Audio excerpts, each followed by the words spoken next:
ये देखिए मिस्त्री का यहाँ पे सामान है। गोविंद मिस्त्री है चकसानी पे, उत्तर प्रदेश पे। मेरा गाड़ी बिगड़ गया था, बाइक, उसका अंदर का स्प्रिंग किक वाला टूट गया था, इसीलिए बनवाने आए हैं। और बन रहा है मेरा गाड़ी, और बन जाएगा। फिर आगे हम वीडियो पे देते रहेंगे। खड़ा है और बना रहे हैं, और बन जाएगा मेरा गाड़ी, दिक्कत नहीं होगा। आगे वीडियो हम हर डिस्क्रिप्शन में देते रहेंगे। वीडियो नए वीडियो देंगे, वीडियो को देखते रहना। देखिए हमारा गाड़ी बिगड़ गया है, मिस्त्री कहाँ आए हैं।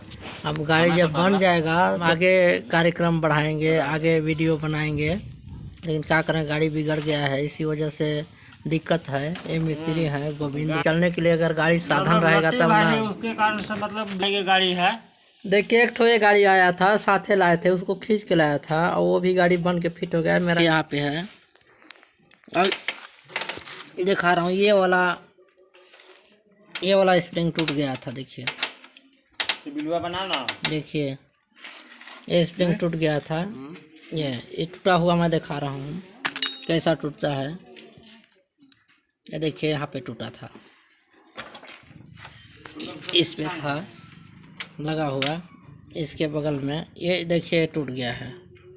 तो बना दे रहे हैं। अब बनने के बावजूद फिर मैं वीडियो इस पर देते रहेंगे रोज।